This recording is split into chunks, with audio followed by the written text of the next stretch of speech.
You've been pretty scathing about my interview with Rachel Jeantel. Why? I was, because you weren't doing her any favors by condescendingly trying to convince her that she's a victim. This is a young lady who didn't apply herself, a 19-year-old who's still in high school. Instead of saying, young lady, take this as an opportunity to take stock of your life, you treated her like she was a victim. And that's how you're doing this whole thing about race and racism. 7,000 murders last year, Piers, of black people. Almost all of those were committed by black people. Since Trayvon Martin has his unfortunate death, there have been 480 blacks killed in Chicago alone. 75% of those crimes have been unsolved. Where are the cameras? Where are the shows? It's outrageous to act as if Black America should fear some non-black guy stalking some black kid at night. The likelihood of a black person being killed by a non-black person is extremely remote, which is why this became a big national issue in the first place, Piers. Right. It's perfectly possible, as we have shown on this show many times, to be just as exercised by what is happening in Chicago, which is an absolute national disgrace to America, frankly, in terms of the outlandish... But you're not, Piers. No, but I am, There's actually. 7,000 murders last year. I don't think you watched my show, Larry. Wait a minute. I don't think you watched my show. Half of the murders in this country are committed by black people, even though black people are 12% of the population, which means 6% of the population is committing almost half the murders. And you throw out the old people and the young people, Piers, you're talking about 3% of the population committing almost 50% of the murders. Fine. This is the why point I was going to commonsensical people Larry, profile. if you just calm down for a moment, Larry, here's the point I was going to make. I'm quite calm. I'm just bothered by how you're handling all Larry, of this, making black let people me as if speak, they're under Larry. siege. It's nonsense. It's nonsense. Larry, you're a liberal guy, bleeding heart liberal person. You think you're doing something for black people. You're not. You're making black people feel as if they're under siege. And it's not true. It's an outrage. Thank you, Larry. If I could just get a word in, that would be great. Sure. Here's my point. I completely agree with everything you're saying about Chicago. All right, let's just get that on the table. I've been saying this repeatedly on this show. It's a disgrace what's happening in Chicago, particularly with all these black teenagers killing other young black teenagers. And the president and people down have to deal with it. But let's get back to the Zimmerman trial. Let's get back to my interview with Rachel Jeantel, because you tweeted some ridiculous things. You tweeted at one stage, would I like Rachel Jeantel to fly my plane? Why would you say that? I'll tell you why I said that, Piers. I'll tell you why I said that. Because after you interviewed her, you condescendingly went on television the next morning and called her one smart cookie. Bull. Why don't you hire her as a nanny? Let's see how smart she is. It's a condescending kind of thing that a lot of white people say to black people. I think you're stupid for saying that kind of thing to try to get black people that wasn't my question. That race and racism. Do you think Rachel Jeantel is winning? It doesn't. Do you think she's stupid, Larry? Racism is not a major problem in America anymore, Piers. Racism is not a major problem in America anymore. The number one problem facing black people are the large number of black people born outside of wedlock. 75%. In 1960, 5% of all people in this country were born outside of wedlock. Fast forward, Piers, the number now is 43%. You look at that for crime, dropouts, all that kind of stuff is connected. The other big problem facing black America, Piers, is the economy. 1 in 2 black men does not have a job. And one of the heads of the Congressional Black Caucus once said, if a white person were in the White House, we'd be marching on the place because of the high unemployment. But we're talking about Trayvon Martin and George Zimmerman as if it's the number one problem facing black America. It isn't even remotely on the top 10 list. Okay, Larry, this isn't a sort of competition to see who can be the greatest filibuster in my show's history. I'm not trying to filibuster. I'm just trying to make some common sense. I'm not hearing on your show. Let me just get back to the question I asked you and see if you can actually answer the question. Do you think that Rachel Jeantel is stupid? I think that I would rather have a George Zimmerman living in my neighborhood, and maybe if a George Zimmerman were living in my neighborhood, we'd have fewer Oreo Castros. I thought we wanted people to be proactive. That wasn't the question, Larry. Say something. I know, I'm answering something different that ought to be answered. Could you just answer my question? George Zimmerman like he's some sort of criminal. He's not a criminal. He's George a guy Zimmerman who cares about his neighborhood. Shot dead an unarmed He's a guy who cares teenager. About his neighborhood. He's a neighborhood watch guy. Don't you want people who are proactive? And there was crime in that neighborhood, Piers. I live in South Central. There wasn't crime from Trayvon Martin in that neighborhood. The burglar bars are not on there because of George Zimmerman. They're on there because of the minority of thug in the community that's messing up everybody's image and reputation. This is why people profile. Instead of being angry at George Zimmerman, be angry at the minority of the thug who's committing these kinds of crimes. Okay, if I could jump in again. So just to clarify, though, Trayvon Martin wasn't committing crimes in that neighborhood, was he?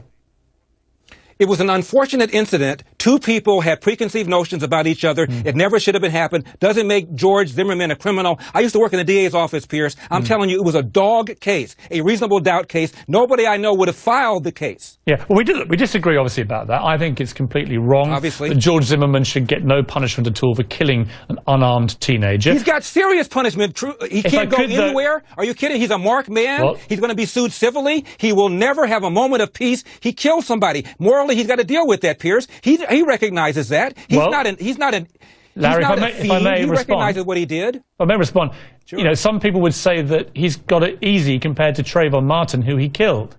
So much as people feel sorry for George Zimmerman not being able to lead the life perhaps he wished he could, at least he can lead a life. At least he can lead a life. Wouldn't it have been nice to have had a George Zimmerman in Cleveland and maybe Ariel I don't want George Zimmerman doing my neighborhood watch patrol. No, I don't. 10 years, I don't. I've got 3 teenage sons, Larry. I don't feel comfortable having somebody like George Zimmerman marching around as some wannabe vigilante, armed with a gun, potentially killing my kids as they come home from a store with a bag of Skittles and a can of soda. No, I don't. I don't feel comfortable. You live in a wealthy neighborhood, gated community, plenty of security. You don't have to worry about that. Live in South Central. Come down to South Central sometime. See what's going on down there. They're not worried about George Zimmerman. They're not worried about Mark Furman. They're worried about the thug down the street coming from a single-parent household. And that situation has been created by the left-wing people like you who feel sorry for people, and therefore you want government to take care of them. If you think government is the way to happiness and prosperity, go to an Indian reservation sometime and see how they're living. Okay, Larry, I do feel sorry for some people. That is true. I wasn't aware that was a terrible offence. But let me get back to Rachel Jeantel again, because you were very scathing. You were scathing. Things to do, Piers. Larry, let me speak, Larry. If you recommend the wrong things to do. If you tell people, oh, I feel sorry for you. Oh, this person's a bigot. Oh, this person shouldn't have cross-examined you the way he did. Then all you're doing is creating a victim. You're telling Rachel Jeantel that she shouldn't have to work hard. She shouldn't have to work on her diction. She shouldn't have to improve her grammar. Just have her wave the flag of victimhood, and she'll be perfectly okay. It is an outrage that the left has done to black people, and you are part of this parade. Thank you, Larry. Just out of interest, how many languages do you speak? I don't speak Ebonics as well as Rachel, if that's what you mean. No, how many languages do you speak was the question. And the relevance of that is what?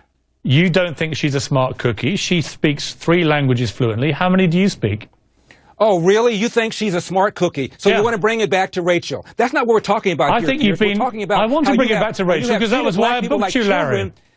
How you treated black people like children to whom the truth cannot be told. Rachel Jeantel needs to get her act together. If my mother were alive, she would say, how dare she speak like that? Do you know her educational background, Larry? When I was in the 3rd grade, I know how she presented herself on the jury. Larry, do you know her educational background or not?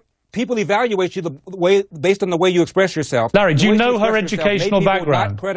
This woman, this young 19-year-old black woman that you are eviscerating for her lack of intelligence, do you have any idea about her background?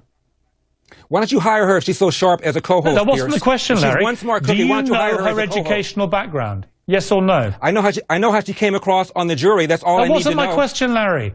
Do you know anything? Why are we even talking about this? Because actually I think it's relevant. Let's talk about something. Let me enlighten you, Larry. I booked you to talk about Rachel Jeantel. Black America. Let's talk about whether or not white racism is a major problem for black America. It is not. You are implying that it is. It is not. As we speak, there's a guy in prison right now in Phoenix, a black guy in an SUV with his fiancée, killed a Hispanic who cut in front of him. He wasn't arrested right away. Had the Hispanic family not agitated, the guy may never have been arrested. Where are the cameras? Larry. But you have some white guy do something or some non-white guy do something to a black person, we want to march on Washington. Larry, let me just... Piers. You ought to be ashamed of yourself. Larry, thank you. If I could just bring you up to speed on Rachel Jeantel, this woman that you think is so stupid. She actually suffered from... I didn't say stupid, you did. She actually suffered. We checked this with her lawyer today before I interviewed you, because this is why I booked you, of course, even though you're trying to pretend now this is the last thing you want to talk about. That is why I booked you. Rachel Jeantel, when she was young at school, had a lot of time off school and fell behind because of illness. That was why she wasn't able to go to school. She was actually doing very well. She was at B grade at high school until her great friend Trayvon Martin was shot dead by George Zimmerman.